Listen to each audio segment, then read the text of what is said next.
안녕하세요. 프로메테우스 신압으로 세 번째 시간 내 마음이 들리니입니다. 내 마음속에 일어나는 다채로운 감정들, 바로 심리적 감성 역량에 해당됩니다. 자, 그러면 이 수업의 처음으로 사춘기와 감정 변화라는 이야기로 시작해 보겠습니다. 교재에서 소개하는 이 10대들의 폭로라는 책은요, 독일의 15살 소년 파울 뷔레가 쓴 책입니다. 이 소년이 쓴 내용대로 보면요, 이유 없이 기분이 나쁠 때도 있고요, 그리고 막 소리 지르고 싶고 울고 싶은데 아무것도 하고 싶지 않은 또 그런 이야기를 하고 있습니다. 왜 우리 친구들은 이럴까요? 우리가 보통 사춘기를 뭐라고 이야기하죠? 질풍노도의 시기라고 표현을 합니다. 질풍노도의 시기, 이게 무슨 말일까요? 너무나도 매서운 빠른 바람과 그 다음에 거센 그런 물결 같은 걸 이야기를 하는 거죠. 우리 청소년의 감정들이 이렇게 굉장히 빠르고 매섭게 변한다고 합니다. 어떻게 긍정적인 표현이 되는 그런 감정이라기보다는 부정적인 상태를 나타내는 그런 감정을 많이 느끼게 되죠. 하지만 또 이 감정을 적절하게 표현하지 못해서 굉장히 반항하는 그런 사춘기로 인식이 되는 경우가 많이 있습니다. 자, 그렇다면 우리 사춘기의 청소년들을 어떻게 가르쳐야 될까요? 그들은 자기들이 빠르게 변하는 이 감정을 잘 인식할 수 있도록 도와주면 되겠고요. 그리고 그 감정을 충분히 이해하고, 그리고 내가 이 감정을 어떻게 표현하느냐에 따라 사람들이나 주변 환경이 바뀌고 또 대하는지를 알 수 있게끔 도와주세요. 그러면 이 아이들은 감정을 조절하는 법을 배울 수 있을 것입니다. 실제로 사춘기라 그러면 다들 막 폭력적이고 반항적이라고 생각을 할 텐데요. 이것을 잘 배우는 시기라고 이렇게 생각을 하면 어떨까 싶어요. 자, 그래서 이 감정을 친구들에게 어떻게 이해를 시키냐면 마음의 신호등이다 라고 이해를 시키면 좋겠습니다. 신호등 무시하면 어떻게 될까요?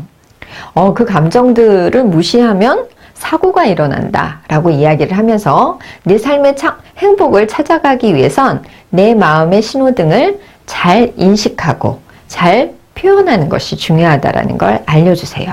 감정엔 옳고 그름은 없습니다. 단지 그 감정을 어떻게 표현하느냐에 따라서 옳고 그름을 이야기할 수 있으니까요. 자, 그럼 우리 친구들이 감정을 제대로 인식하고 표현하고 있는지 간단하게 한번 살펴보는 시간을 먼저 가져보는 거죠. 자, 원하는 것이 이루어졌을 때 너네들 어떤 단어를 쓰니? 원하는 것이 이루어지지 않을 때는 어떤 감정이 드는지 한번 그 감정을 적어보도록 해. 그러면 아이들이 보통 이런 식으로 이야기를 써놓습니다. 자, 그런데 어떨까요? 제대로 잘 쓰는 것 같아요? 좀 단어가 단순하죠. 그리고 감정 단어를 쓰라고 했더니 이렇게 자기들이 하는 말을 쓰는 경우가 많이 있습니다. 이건 감정 단어라기보단 감정을 표현하는 감탄사 같은 것들이겠죠. 자, 어른들도 사실은 감정을 표현하는 단어들을 잘 쓰지 못하고 있어요.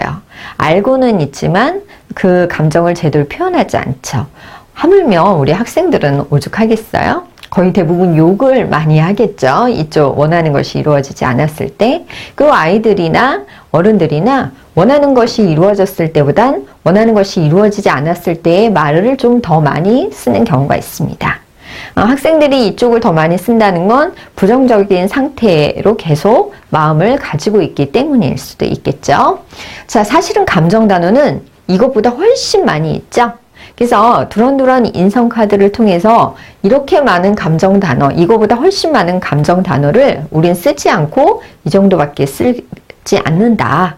그러니 우리 이제 감정 단어를 좀 잘 알아보자. 그래서 이 감정 단어 욕이나 아니면 왔싸 이런 말 대신에 적절하게 표현을 한번 해보자. 우리가 신호등을 제대로 읽고 또 표현을 제대로 켜고 꺼지고 이런 걸 제대로 안다면 의사소통이 더 잘 이루어질 것이다 라고 이제 이야기를 해주시면 되겠죠. 그렇게 해도 감정 단어를 줄줄 외울 수는 없잖아요. 그래서 이 감정 단어를 많이 접하고 표현하는 그런 재미있는 활동을 한번 해보는 게 어떨까. 그래서 이 활동을 하면 아이들이 감정 단어를 많이 인식하고 알게 됩니다.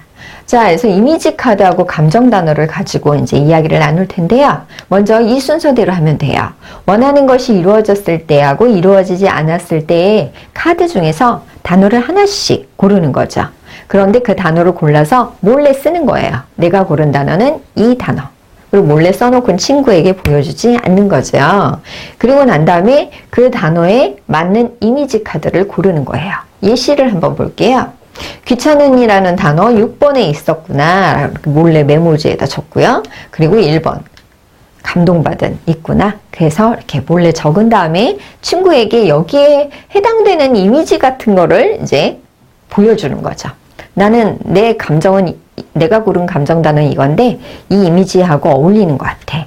그러면 이 이미지를 본 친구는 이 사진을 보니까 이쪽 이루어졌을 때보단 이루어지지 않았을 때가 맞는 것 같은데 맞아? 라고 물어보자. 그러면 친구가 맞아. 그러면 4, 5, 6번 중에서 어느 번호 카드에 있는지 말해줄래? 라고 얘기를 하는 거예요. 그러면 6번에 있어. 그러면 이제 6번에 있는 단어들을 찬찬히 보면서 귀찮은을 찾아가는 겁니다. 그러다 보면 자연스럽게 이 단어들을 익힐 수 있겠죠. 그리고 난 다음에 그 이미지 카드를 고른 이유를 그 친구하고 같이 이야기를 나누면서 감정을 조금 더 자세히 알아볼 수 있습니다. 이 활동은 물론 감정 단어를 많이 알아보고 활용할 수 있도록 돕는 것이 주 목적이지만요. 이 활동을 하든 무슨 활동을 하든 경청과 공감을 통해서 더 자세히 감정을 전달하고 표현할 수 있도록 이렇게 지도해 주셨으면 좋겠습니다. 자, 이렇게 내가 감정 단어를 많이 인식했다고 하더라도요. 내가 쓰는 감정 단어는 정확한 내 감정을 표현하지 않는 경우가 있습니다. 자, 한번 예를 들어 볼게요. 2차 감정, 1차 감정이라는 말 들어보셨나요? 네. 2차 감정은 겉으로 드러난 감정. 근데 1차 감정은 사실 진짜 내면의 감정이겠죠. 자, 표면으로 드러난 감정과 내면의 진짜 감정에 얼마나 큰 차이가 있는지 한번 보겠습니다. 보통 우리가 제대로 감정을 읽지 못해서 단순히 짜증과 분노로 표현되는 그런 예들이 좀 있는데요. 엄마가 내 방 청소를 하시다가 알지 못하는 상황에서 과제를 버리게 됐다. 그걸 알게 됐을 때 나는 무조건 화를 냈죠. 엄마에게. 하지만 자세히 살펴보니 사실은 나는 그 과제를 잃어버린 것에 대한 두려움과 그 다음에 미리 청소하지 못했던 것에 대한 후회와 자기 자신에 대한 실망, 그것이 사실은 진짜 내면의 감정이었는데 엄마에게 이미 화를 내버렸어요. 자, 사실은 우리가 화를 내기보다 내 마음속에서 일어나는 이 감정들을 조금 더 읽고 난 다음에 엄마에게 진짜 감정을 전달했다면, 그랬다면 엄마하고 얼굴을 붉히면서 싸우는 일은 적어졌을 텐데. 그렇죠? 하지만 어른이나 아이나 물론 이 1차 감정을 제대로 인식하지도 못할 뿐더러 2차 감정을 가지고 관계를 망치는 수가 많이 있습니다. 그래서 그것을 훈련을 시키는 연습을 하려면 감정일기를 하는 것이 굉장히 중요합니다. 감정일기를 쓸 때 너무나도 복잡하게 쓸 필요가 없고요. 거창하게 쓸 필요 없고요. 간단하게 몇 줄 정도 적어보는 것으로도 충분히 자기 자신의 감정을 돌아볼 수 있습니다. 오늘 나의 감정에 짜증이 났다네요. 이유를 한번 적어볼까 했더니 내 최고의 절친이라고 생각하는 지은이라는 친구가 오늘따라 나보다 다른 친구하고 너무나도 재미있게 놀고 있는 모습을 봤을 때 난 정말 짜증이 났어요. 그래서 어떻게 행동을 했는지 한번 돌이켜보니 친구가 나를 불렀을 때 내가 모른 척하고 그냥 지나쳐 버렸어요. 자, 그리고 집에 와서 곰곰이 생각을 해보니까 난 짜증이 났다기보단 외롭고 서운했던 것이 아닐까. 내 친한 친구가 나하고 놀지 않고 있을 때 나는 서운함을 느꼈던 것이 아닐까.